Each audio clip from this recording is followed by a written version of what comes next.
नमस्ते मोदी जी। नमस्ते। मैं रेशमा चौगले, युवा मोर्चा अध्यक्ष, चांदीगली विधानसभा, मुंबई से बात कर रही हूँ। जी बताइए रेशमा जी। मोदी जी, जब आप भाजपा का संगठन का कार्य करते थे तो आप उस समय भी टेक्नोलॉजी पर काफी जोर देते थे, टेक्नोलॉजी का काफी उपयोग किया करते थे। आज के दौर में हम टेक्नोलॉजी के क्षेत्र में क्या कर सकते हैं, और आपकी नजर में आज के दौर में टेक्नोलॉजी और सोशल मीडिया का क्या महत्व है सर जी? रेशमा जी, आप तो बड़े शहर से कार्यकर्ता है, तो टेक्नोलॉजी का महात्म्य तो भली भांति अब जानते हैं। वैसे अब जीवन का हिस्सा ही टेक्नोलॉजी के बिना संभव नहीं लग रहा है। अगर हम घरों में एलईडी बल्ब लगाते हैं, वो भी एक टेक्नोलॉजी का ही आविष्कार है, जो गरीब से गरीब व्यक्ति को या मध्यम वर्ग के परिवार के बिजली के बिल को कम करता है। तो ऐसी वो कौन सी टेक्नोलॉजी है जिसका अधिकतम उपयोग सामान्य मानवी करे, जिसके कारण उसकी जिंदगी आसान हो, उसका खर्चा कम हो, ये हमने आदत डालनी चाहिए। जैसे भीम ऐप बना है, ये भीम ऐप हम ज्यादा से ज्यादा लोगों को डाउनलोड करवाएं।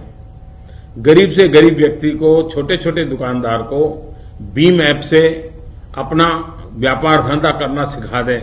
आपने देखा होगा नई पीढ़ी के जो नौजवान है वो जेब में पैसे ही नहीं रखते, कार्ड नहीं रखते, वो अपने मोबाइल फोन से ही हर चीज करते हैं। ये काम सामान्य परिवारों में भी जाना चाहिए। सिर्फ पढ़े लिखे आधुनिक नौजवान ही वो करे ऐसा नहीं, क्योंकि ये इतना सरल है, सेफ है, ये हम आदत डालनी चाहिए। और एक बार सामान्य व्यक्ति को पता चल जाएगा कि मेरे हाथ में जो मोबाइल फोन है, वो मोबाइल फोन सिर्फ किसी की बात सुनने और करने के लिए नहीं है, मैं उसके द्वारा पूरी सरकार को मेरी हथेली में ला सकता हूं। एक बार गवर्नेंस मेरे पाम पर है, सरकार मेरे हाथों में है, ये सामान्य मानवी का अगर विश्वास पैदा करवा देते हैं तो बहुत बड़ी सेवा होगी। तो टेक्नोलॉजी का मेरी दृष्टि से उपयोग सामान्य मानवी के सशक्तिकरण के लिए होना चाहिए, एम्पावरमेंट ऑफ पीपल होना चाहिए। दूसरी बात है, आज टेक्नोलॉजी कम्युनिकेशन और आउटरीच के लिए बहुत ताकत का टूल है हमारे पास। ये टूल को हम किस प्रकार से उपयोग कर सकते हैं, हमने प्रयास करना चाहिए।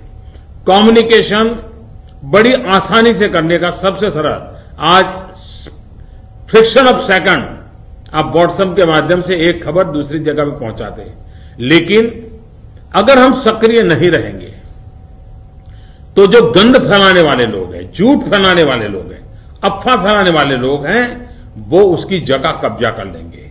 तब चाणक्य कहा करते थे कि समाज की समस्या का मूल कारण दुर्जनों से जितना है उससे ज्यादा सज्जनों की निष्क्रियता से है। मैं मानता हूं आज सोशल मीडिया के जमाने में, कम्युनिकेशन के इस जमाने में अगर हम निष्क्रिय रहेंगे तो जो देश विरोधी, समाज विरोधी, स्वार्थी, गलत रास्ते पर जाने वाले तत्व हैं, वे उस जगह को भर लेंगे। तब हमारा ये राष्ट्रीय कर्तव्य बन जाता है कि हम ऐसी स्पेस न छोड़ें ताकि गलत लोगों के हाथ में चला जाए। ये भी बहुत बड़ी सेवा है देश की। सही चीज, सच्ची चीज, समाज का भला करने वाली चीज, समाज को जोड़ने वाली चीज, इन चीजों को कम्युनिकेट करना। दूसरा, सरकार जो काम कर रही है वो सरकार के प्रचार के लोगों को बताना ऐसा जरूरी नहीं है, लेकिन सरकार के निर्णय लोगों को इसलिए पता चलना चाहिए कि सामान्य मानवी उसका फायदा उठाए। अगर उसको ज्ञान ही नहीं है, जानकारी नहीं है, सरकार के निर्णयों का पता नहीं है, तो वो फायदा नहीं ले पाएगा। और जो बिचौलिए हैं वो उसको गुमराह कर करके उससे कुछ न कुछ रुपये मार लेंगे।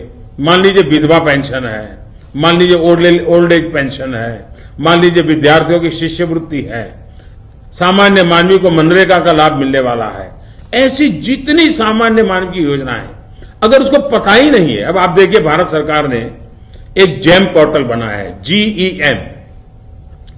ये पोर्टल ऐसा है, और मैं तो कहता हूं कि आप मुंबई में है, आप इतना काम इस जेम पर कर सकते हैं कि जो छोटी छोटी चीजें बनाने वाले, घरों में बनाने वाले गरीब लोग, जो कभी वेस्ट पेपर बास्केट बनाते हैं। अब उनको मालूम नहीं कि बेचेंगे कहां, तो कोई बिचौला आता है, खरीद लेता है। अब एक जेम पोर्टल ऐसा है कि गरीब व्यक्ति इस पर रजिस्ट्रेशन करवा दे और सरकार को अगर 50 वेस्ट पेपर बास्केट की जरूरत है, वो लिख करके दे दे कि भाई मैं बांस से बना के दे देता हूं, ये मेरी डिजाइन है, मेरी कीमत है।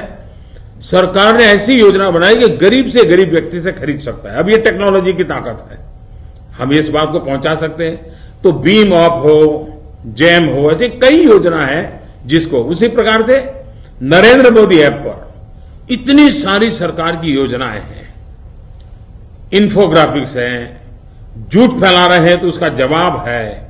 हमारा काम है डेली लाखों लोगों को ये पहुंचना चाहिए।